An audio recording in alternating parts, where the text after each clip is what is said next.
지난 한 주 여러분 어떠셨나요? 저에게 지난 한 주는 매우 고된 시간이었습니다. 이유가 여러 가지가 있지만 밤낮으로 진짜 오랜만에 기도회를 했기 때문입니다.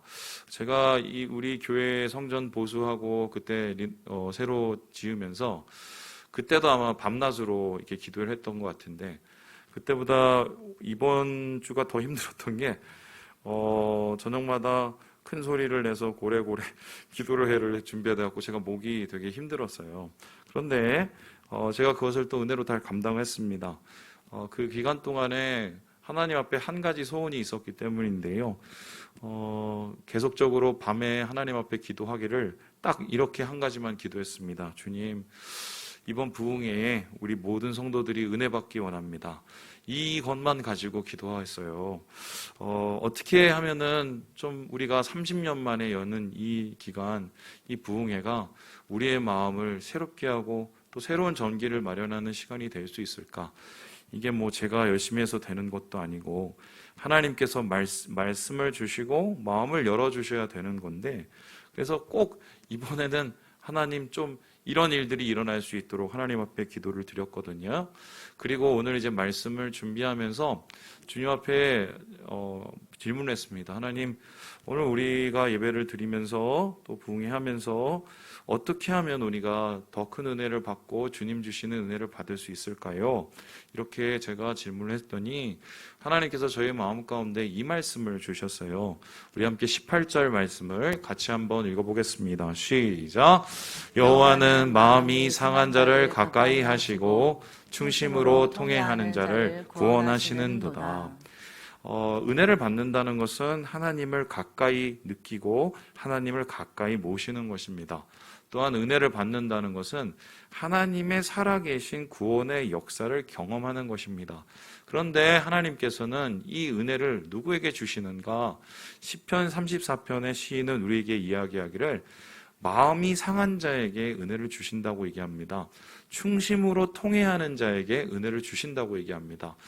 상한 마음, 통회하는 마음, 하나님이 은혜 주신다. 어디서 많이 들어보긴 했지만 사실 이 말씀을 좀 더 따져볼 필요가 있는 게 이 상한 마음과 통회하는 심령 속에서는 조금 우리가 알지 못하는 다른 이야기들이 있기 때문입니다. 특별히 이 통회한다는 단어를 우리가 좀 지켜볼 필요가 있는데요. 이 단어는 다음에서 보시다시피요, 다카라는 이 히브리어 단어입니다.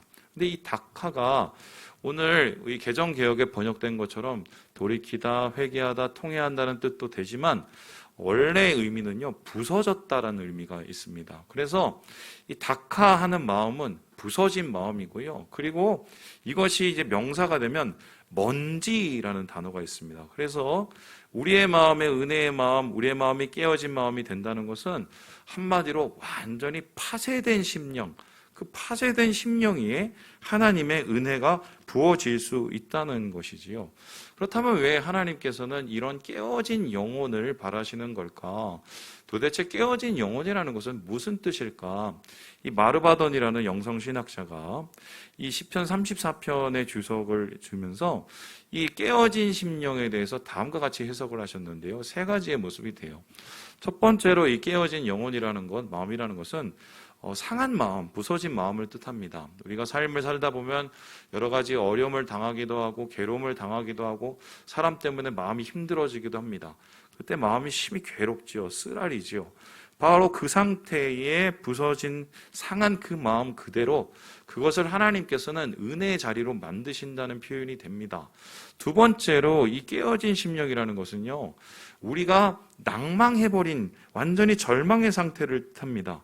그래서 내가 더 이상 아무것도 계획할 수 없고 아무것도 바랄 수도 없고 아무것도 할 수 없는 그 한계 상황, 낙심한 영혼이 되었을 때 하나님께서 그에게 은혜를 부어주신다는 말이 돼요. 그래서 이 깨어진 영혼의 이 최종적인 이야기는 돌이키는 마음, 회개의 심령인데요. 내 마음이 왜 부서졌을까? 왜 내가 낭망했을까를 고민을 하다가 그 원인과 이유를 깨닫게 되지요. 그 원인과 이유 속에선 자기 죄를 발견해야 되고 그 자기 죄를 하나님 앞에 돌이킬 때 하나님께서 그 영혼을 축복해 주신다는 것입니다. 그래서 깨어진 마음, 깨어진 영혼으로 주님 앞에 나아간다는 것은요, 상한 모습 그대로, 낙심한 모습 그대로 더러운 모습 그대로 하나님 앞에 나아간다는 것이고요. 하나님 앞에 그렇게 나아갈 때 하나님께서는 그곳에 하늘로부터 내려오는 위로와 은혜를 주시겠다고 약속하고 있습니다. 그렇다면 왜 꼭 이렇게까지 하실까? 그냥 사랑하는 주의 백성들, 자녀들을 가만히 있어도 좀 부어주시고, 가만히 있어도 은혜를 알게 해주시고, 가만히 있어도 하나님의 충만함을 부어주시면 너무 좋겠는데, 왜 이렇게 깨뜨리시고 나서야 하나님께서는 은혜를 부어주실까? 여러분, 이런 생각 들지 않습니까? 그런데 잘 생각해 보면 성경의 모든 인물들의, 은혜를 받은 인물들의 동시적인 이 생각이 깨어진 심령이었다는 거예요. 그 이유가 무엇이냐? 깨어지지 않고는, 우리의 심령이 깨어지지 않고는 하나님이 우리의 마음을 만지실 수가 없기 때문입니다. 그래서 하나님께서는 우리를 은혜 받게 하시기 위해서 억지로라도 깨뜨리십니다. 이렇게 깨뜨리실 때 우리 마음에 변화가 일어나게 되고, 그 변화 속에서 하나님께서 역사하실 수 있는 은혜가 나타나기 때문이에요. 자, 그렇다면은 도대체 우리의 마음이 깨어질 때 어떤 변화가 일어날까? 왜 하나님은 이렇게 깨뜨리시기까지 하면서 우리에게 은혜를 부어주시기 원하실까? 오늘 시편을 살펴보면 이 깨어짐의 이유, 깨트림을 통해서 나타나는 현상을 세 가지로 요약할 수가 있는데요. 그 첫 번째를 우리 같이 한번 읽어보도록 하겠습니다. 시작! 깨어져야 나를 본다. 우리의 마음이 깨어져야 비로소 나의 모습을 있는 모습 그대로 보기 때문이라고 이야기를 합니다. 우리 함께 10절의 말씀을 같이 한번 읽어보겠습니다. 시작! 이 공고한 자가 부르짖음에 여호와께서 들으시고 그의 모든 환난에서 구원하셨도다. 이 시를 쓴 사람은 다윗입니다. 다윗은 한때 굉장히 잘 나가던 영웅 대접을 받던 사람이었습니다. 용사지요. 그런데 그 용사가 오늘 시 가운데 자기 자신의 모습을 뭐라고 얘기하냐면 곤고한 자라고 이야기를 합니다. 여기서 이 곤고함이라는 것은 무엇이냐면 히브리 말로 그냥 번역을 하면요, 비천하다, 낮다, 그리고 가난하다라는 뜻이에요. 그 자신의 모습을, 야, 나는 정말 비참한 사람이구나, 나는 정말 가난한 사람이구나, 나는 세상에서 가장 낮은 사람이라고 그가 고백하고 있다는 것입니다. 이 마을 속에는 그가 이 고통과 깨어짐을 통해서 자신의 모습을 비로소 알게 되고 직면하게 되었다는 것을 뜻합니다. 이 영국의 유명한 신학자인 C.S. 루이스라는 사람이 있습니다. 이 사람이 이제 고통의 이유라는 책에서요, 왜 하나님께서는 자꾸 우리를 괴롭히시고 우리를 깨트리시고 우리에게 고통을 주실까에 대한 고민을 하게 됩니다. 근데 이 고민에서 그가 뭐라고 얘기를 하냐면요, 우리의 아집 때문이래요.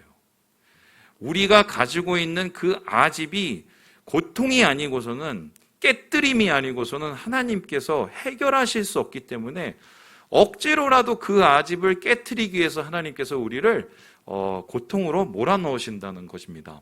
여러분, 그렇다면 이 아집은 도대체 무엇입니까? 아집은 내가 옳다는 생각이에요. 내가 맞다는 생각이에요. 그런데 아집이 좀 더 발전하게 되면 뭐냐면 내가 맞다는 것을 반대하는 사람을 거부하는 겁니다. 그래서 내가 맞는데 내가 맞는 것을 인정하지 않는 사람을 싫어하게 됩니다. 그래서 나는 나, 너는 너, 나는 옳고 너는 싫고, 그리고 자기를 찬성하는 사람들은 어떻게 해요? 우리가 되고, 그리고 자기를 거부하는 사람은 너희가 됩니다. 적이 됩니다. 그래서 세상이 두 쪽으로 쪼개지게 되죠.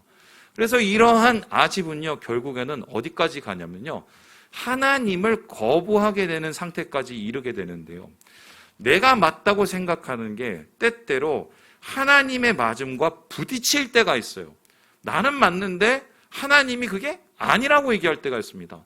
나한테는 이런저런 사정이 있어서 이게 맞아야 되는데 하나님이 그게 아니라고 말씀 속에서 이야기할 때가 있어요. 그때 우리의 아집은 잘못 발동돼서 어떻게 하냐?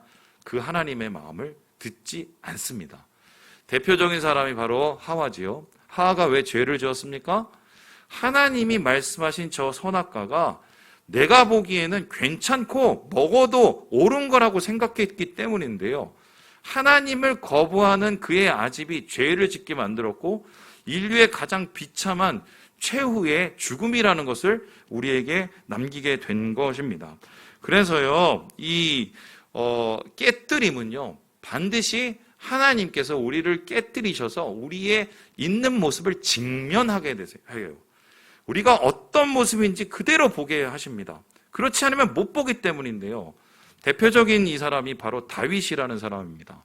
여러분, 이번 주에 계속해서 우리가 매일 성경 읽으면서 다윗의 한 사건이 어떠한 나쁜 영향을 이루어줬는지를 계속해서 보고 있죠. 그건 뭐냐면 다윗의 일생일대의 위기였던 바로 남의 아내 뺏고 그 남편 죽이는 이 밧세바 사건이었습니다. 그런데 놀라운 게 이렇게 남의 아내 뺏고 그 남편 죽여놓고 떳떳합니다. 아무렇지도 않아요. 왜 그랬을까요? 그가 생각하기에 그의 아집으로는 잘못된 게 없었기 때문이에요. 다른 나라 왕들도 다 그렇게 하거든요. 난 걔네들보다 좀 낫거든요. 이런 것에 대해서 비난을 할 수는 없다고 스스로 생각했기 때문인데요. 바로 그때 나단이라는 사람이 다음 그림에서 보는 것처럼 다윗 앞에 나타납니다. 그리고 손가락을 얽혀서 네가 죄인이고 하나님이 이걸 다 보셨고 네가 지은 죄를 하나님께서 다 징계하실 거라고 이야기를 했어요. 보통 이렇게 되면 목숨을 걸고 하고 잘 듣지 않았는데 다윗은 거기서 완전히 고꾸라집니다. 왜요? 그의 마음이 깨어졌기 때문이에요. 그의 마음이 깨어져서 그 심령을 다윗은 시편 51편에 이렇게 이야기를 하고 있는데요. 우리 같이 한번 5절의 말씀을 같이 한번 읽어봅시다. 시작. 내가 죄악 중에서 출생하였으며 어머니가 죄중에서 나를 잉태하였나이다. 이 말이 어떤 뜻이냐면요. 아이고, 다 이게 엄마 잘못이야. 안 되면 엄마 잘못, 잘 되면 내 잘못. 내 탓 이게 아니라 내가 내 자신이 언제부터 잘못됐는지를 봤더니 내 모습이 언제부터 이 꼴인지를 봤더니 태어나기 전부터 이 꼴이었다는 거예요. 그러니까 나의 시작이 처음부터 엉망진창이었고 그 엉망진창인 모습을 내가 제대로 알지 못해서 오늘날 이러한 죄를 짓고 하나님 앞에 이러한 엄청난 죄인이 되었다고 그가 고백하는 거거든요. 여러분, 아무리 사람이 자기 자신에 대한 신뢰를 가지고 자기 자신에 대한 자존심을 가지더라도 결국 우리의 모습을 세상 앞에 하나님 앞에 비추면 비참한 존재인 것을 깨닫게 돼요. 많은 사람들이 자기가 옳은 것을 얘기하고 자기가 세상에서 제일 잘났다고 얘기하지만 제가 그분들하고 얘기했을 때 끝에는 결국 뭐가 남지 아세요? 지 욕심, 지 자존심만 남아요. 그것이 결국 우리의 삶을 어그러뜨리고 엉망으로 만드는 것들이거든요. 근데 하나님께서는 이거를 깨뜨리셔야만 우리의 마음을 만지실 수가 있고 그때야만 하나님께서 우리에게 은혜를 부어줄 수 있기 때문에 이 깨트림의 은혜를 그렇게 우리에게 선물하신다라고 이야기를 하고 있는 것입니다. 그렇다면 두 번째로 하나님께서 우리를 깨트리신 이유가 뭘까? 도대체 이 깨트림을 통해서 우리에게 어떤 현상이 나타날까요? 우리 같이 한번 읽어보도록 하겠습니다. 시작! 깨어져야 주를 본다.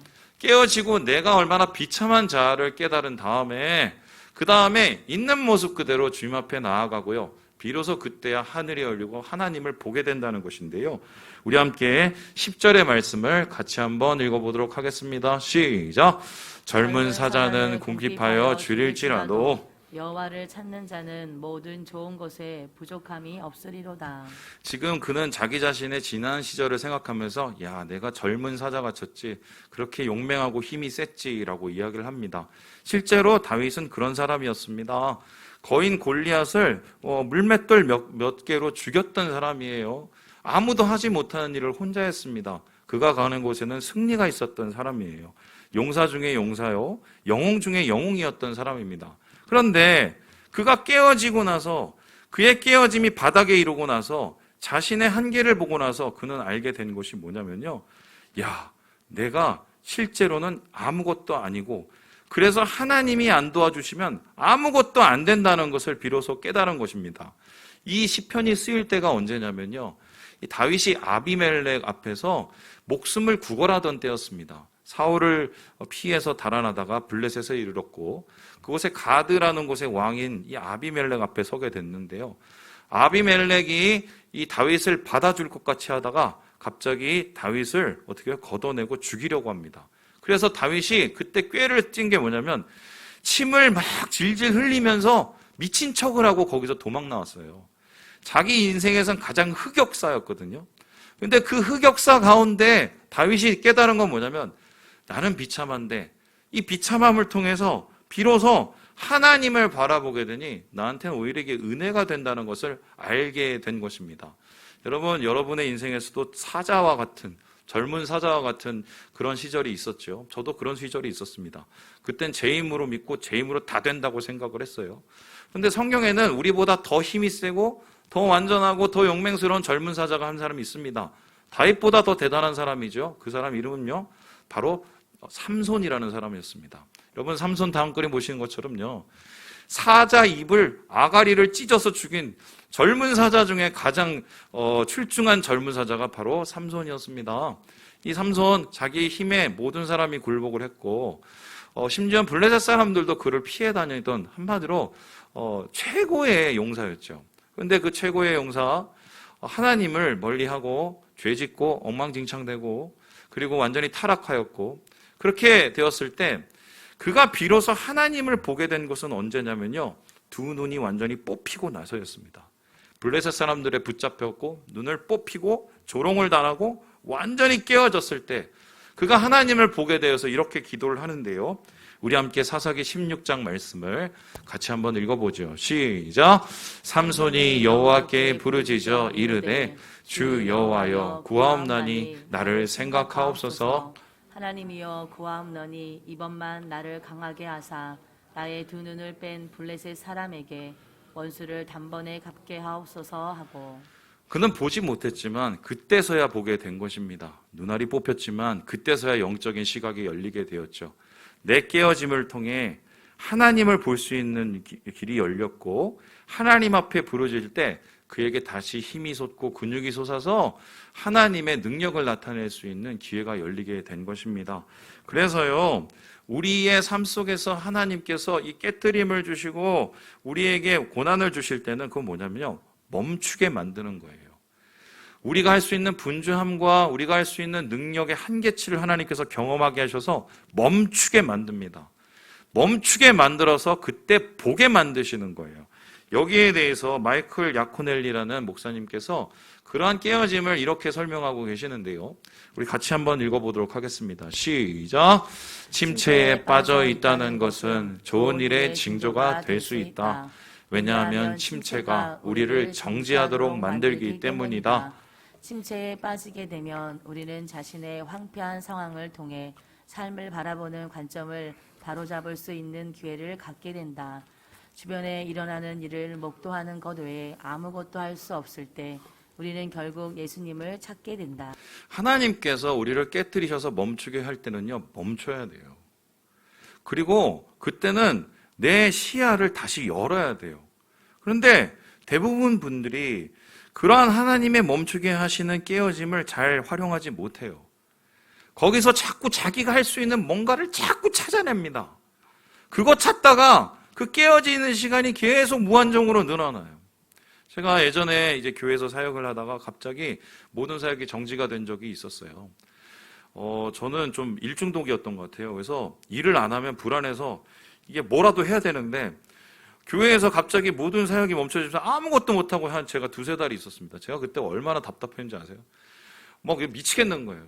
제가 그때 깨닫게 된 게 뭐냐면, 야, 나는 일을 안 하면 불안한 사람이구나. 그걸 알게 됐고, 두 번째, 일을 안 하니까 내가 아무것도 아닌 사람처럼 느껴지는 거예요.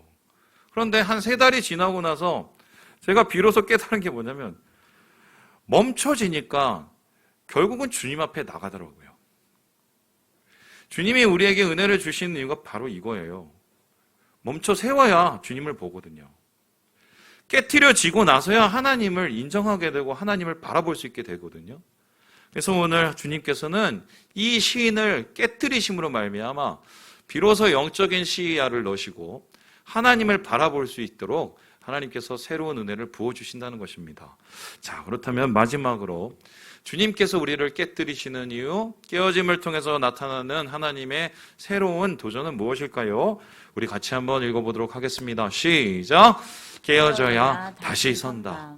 깨어져야 나를 보는 은혜가 열리고 직면할 때 주님을 다시 보게끔 됩니다. 그리고 주님을 다시 보게 될 때 그 깨뜨림을 통해서 내가 하나님 앞에 다시 서고 회복되고 주님 앞에 다시 사용될 수 있다는 것이에요. 우리 함께 4절의 말씀을 같이 한번 읽어보겠습니다. 시작. 내가 여호와께 간구하매 내게 응답하시고 내 모든 두려움에서 나를 건지셨도다. 오늘 이 시가 어떻게 보면 되게 절망스러운 상황에 쓴 시인데, 그런데 처음부터 끝까지 그 절망 속에서 하나님을 찬양하는 시로 바뀝니다. 하나님을 높이고 경배하는 시로 바뀌죠. 그 이유가 뭐냐면 이 깨트림을 통해서 그는 낮아졌지만 그 낮아짐 속에서 하나님을 보고 하나님의 은혜로 비로소 회복되고 다시 섰기 때문이에요. 깨트림은 힘들고 괴로운 것이지만 깨트림을 통해서만이 주님이 우리를 다시 세우신다는 겁니다. 왜 깨트리셔요? 다시 하나님께서 모으시기 위하시고요. 왜 무너뜨리십니까? 하나님께서 다시 세우기 위해서 우리를 그렇게 무너뜨리시는 거예요.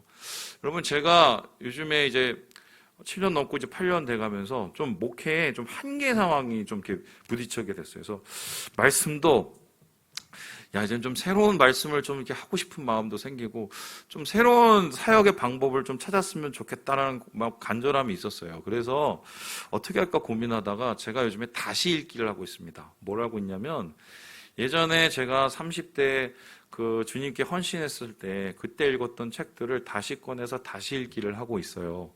내가 왜 사역을 시작했는지를 다시 생각해보고 처음 자리에서 다시 해보려는 마음이었거든요. 근데 제가 그때 30대 때 읽었던 되게 은혜스럽게 읽었던 책이 한 가지가 있어요. 제가 이 책을 읽으면서 굉장히 많이 도전을 받았는데요. 이 워치만이라는 분이 쓰신 이 자아가 죽을 때라는 책이에요. 이 책에서 이제 워치만이는 중국의 이제 영성신학자, 신비주의 신학자로 알고 있는데, 그가 이 영성신학을 통해서, 신비신학을 통해서 중국의 많은 영혼들을 깨우칠 수 있었던 이유를 이 자아가 죽을 때에서 설명을 하고 있더라고요. 근데 최근에 이 책이 없어지고, 또 다른 이제 다른 해석본이 나왔는데, 제목이 기가 막혀요. 자아의 파쇄와 영의 해방. 그러니까 하나님께서 우리를 깨뜨리신다는 거고, 그래야 성령의 해방 속에서 우리가 회복된다는 얘기거든요. 그런데 여기서 이 우리의 깨트림에 대해서 이렇게 이 워치만리가 이야기를 하고 있어요. 제가 한번 읽어볼게요. 주님께서 우리 안에서 하시는 역사는 대체 무엇을 위한 것인가? 그 목적은 바로 질그릇을 깨트리고 옥합을 깨트리며 밖의 껍질을 깨트리시는 것이다. 주님은 그분께 속한 사람에게서 그분의 축복이 세상으로 통하는 하나의 길을 얻고자 하신다. 겉사람이 파쇄되지 않고서는 결코 사역이 있을 수 없다. 이런 거예요. 우리가 우리 안에서 하나님의 성령이 충만하게 넘칩니다. 근데 그것이 그대로 나타나지 않는 이유는 뭐냐면 내 밖에 있는 이 자아의 껍질이 너무 두텁기 때문이에요. 내 아집, 내가 생각하고 좋아하는 것, 기호, 내 자존심, 이런 것이 너무 두터우니까 하나님의 마음이 그것을 뚫고 나와서 사역을 할 수가 없는 거예요. 그래서 하나님께서는 이것을 강제로라도 깨트리시면서 우리의 영을 해방시키시면서 우리가 하나님 앞에 회복되어서 성령의 사람으로 사역되기를 원하시는 거예요. 그래서 마치 이런 거죠. 여러분, 이 질그릇과 보배에 대한 생각을 해보세요. 질그릇과 보배 중에 중요한 게 질그릇입니까? 보배입니까? 보배죠. 그런데 사람들은 질그릇을 너무 귀중히 여겨서 그 안에 있는 보배를 꽁꽁 숨겨버려요. 마찬가지로 예수님 앞에 이 옥합을 깨트린 사람, 왜 이 여인이 주님께 영원히 기억에 남는 이 축복의 여인이 되었습니까? 옥합을 그대로 모셔놓고 그대로 하나님 앞에 드린 게 아니라 그것을 깨트려서 부었기 때문에 그 향기가 넘쳐나고 주님의 마음을 움직였기 때문이에요. 마찬가지로 주님께서는 우리를 깨뜨리십니다. 그렇게 깨뜨리셔야 우리가 하나님 안에서 온전히 사용될 수 있기 때문이고요. 그렇게 깨뜨리셔야 하나님께서 우리의 마음을 주의 영광이 가득 차게 할 수 있기 때문이에요. 제가 예전에 이상하게 이 부분은 음악 얘기를 많이 하네요. 그 음악을 하다가 다 망해먹고 안 돼서 어떻게 하다가 이제 중국에 계속 가게 되고 중국에 이제 선교 여행을 떠난 적이 있어요. 그 내륙의 여행을 떠났는데 저는 이제 갔다 와서 어떤 생각이냐면 다시 가서 나는 이제 음반을 내고 활동을 하고 이래야지 이런 생각이 이제 가득 차 있었어요. 그래서 저를 이제 데려간 선교팀 팀장님이 있었었는데 뭐 이런저런 얘기를 해주고 막 그러는데 저는 이제 그런 거 별로 관심이 없고 뭐에 관심이 있냐면 거기 가서 현지에 있는 악기를 이렇게 다 사다 모았습니다. 그래서 어디에 가니까 이렇게 조그만 이렇게 그 무슨 드럼 같은 게 있어갖고 그걸 이제 사다 이거 신기하다. 가서 한번 녹음을 해봐야지 이렇게 갖고 오고 그 서안이라는 지역에 갔더니 그 무슨 피리가 있는데 옥피리가 있어요. 그 소리가 아주 장난이 아니라 야 이거 가서 한번 녹음해봐. 그러면서 이제 악기를 3-4개씩만 모았어요. 여러분 나중에 어떻게 되는지 아세요? 짐을 실는데 옥필이 깨져. 네, 드럼 찢어져. 다 엉망진창이 된 거예요. 그래서 내가 승질이 너무 나갖고 아니 이거 도대체 이게 뭐야? 이거 내 돈 들여갖고 이걸 샀는데 야 이것도 내 맘대로 못해? 이것도 막 누구한테 대한 승질인지 모르겠지만 막 분노가 막 차오르는 거예요. 근데 그때 그걸 보고 있던 이제 팀장님이 저한테 얘기를 하시는 거예요. 성민 형제, 얘기했더니 하나님이 왜 그러셨을까요? 저한테 그걸 질문을 하는 거예요. 저는 그때 놀란 게 하나님이 그랬을 거라고는 상상을 못했습니다. 하나님이 뭘 그렇게 대단하신 분이 나한테 뭘 이렇게 관심이 있어서 이 북을 찢어놓고 옥피리를 왜 깨트려 놓으셨을까? 제가 상상을 못했어요. 상상을. 근데 그분이 저한테 그 얘기했어요. 하나님이 왜 그러셨을까요? 하나님이 왜 그러셨을까요? 그 얘기를 듣고 좀 이렇게 제가 고민이 되기 시작하더라고요. 내가 음악하는 거 별로 안 좋아하시나? 아니면 내가 뭐 잘 되는 걸, 그래, 그럴 줄 알았어. 내가 잘 되는 거 별로 안 좋아하셔. 막, 이런 생각부터 해갖고 막 했는데, 나중에 제가 돌아오는 길에 마음을 열고 기도할 때 주님께서 주신 마음은 그거였어요. 드리지 않으면 사용될 수 없다. 내가 깨트려서 주님 앞에 온전히 드리지 않으면 내가 주님의 뜻 가운데 온전히 사용될 수 없다는 걸 제가 알게 됐어요. 깨뜨리시거든요. 내가 가장 좋아하는 그거, 내가 가장 관심 있어 하는 그거, 내가 절대로 없어지면 안 된다고 생각하는 그거 깨뜨리시거든요. 그걸 너무 잘 알아요. 주님은 그것만 깨뜨리세요. 그게 드려져야 주님이 사용하시고 우리에게 은혜를 주실 수 있기 때문이거든요. 주님이 우리의 마음 가운데 그런 은혜를 주시기를 원하세요.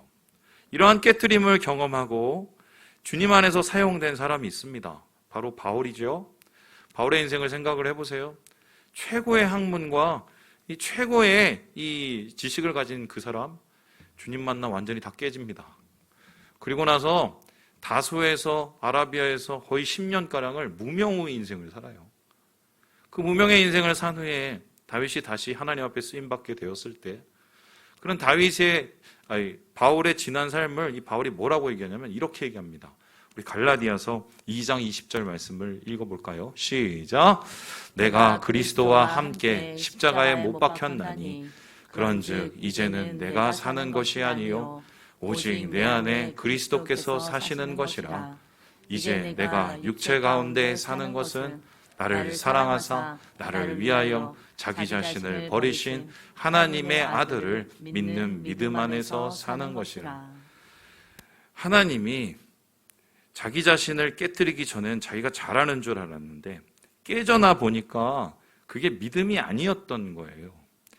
자기가 깨져 보니까 그때서야 믿음이 뭔지 알게 되고 자기가 깨져 보니까 그때서야 하나님이 드러나게 되고 자기가 깨져 보니까 그때서야 십자가의 은혜가 나타나기 시작했다는 소리예요. 여러분, 깨지기 좋아하는 거 좋아하는 사람 어디 있어요? 고통을 좋아하는 사람이 세상에 어디 있습니까? 심지어는 내가 하나님이 다루시는을 기뻐하는 사람이 세상에 어디 있어요? 하나님이 그걸 알아도 우리를 그렇게 다루시거든요. 그러지 않으면 믿음이 아니기 때문이에요. 그러지 않으면 은혜가 미치지 않기 때문이에요. 그렇게 안 하면 하나님께서 역사하실 수 없기 때문이에요. 우리를 두드리세요. 문 좀 열어라. 문 좀 열어라. 열기가 얼마나 힘들지 아시죠? 그거 열면 내가 죽을 것 같거든요. 그런데 여러분 아시죠? 그거 열어야 주님이 들어오세요. 나와 사세요. 나를 만지시고 나를 고치시거든요.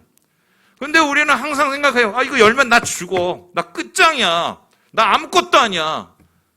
근데 주님은 내가 너와 더불어 먹고 살기 위해서 내 마음에 들어가고 싶다고 말씀하고 계시지 않으세요? 말씀을 마칩니다. 사랑하는 여러분, 깨어지는 건 어렵습니다. 힘듭니다. 하지만 주님은 그게 은혜라고 얘기하십니다. 나를 직면하고 주님을 바라보고 그래야 다시 서고 그래야 다시 쓰임받기 때문이에요. 주님 안에서 이러한 깨어짐의 은혜를 누리시면서 이번 부흥의 기간 하나님 나를 마음껏 깨뜨려 주시고 나를 마음껏 사용해 주시고 나를 마음껏 은혜 부어달라고 우리가 간절히 구하면서 큰 은혜를 누리시는 우리 모든 형제 자매들 되시길 주님의 이름으로 축원합니다. 기도하겠습니다.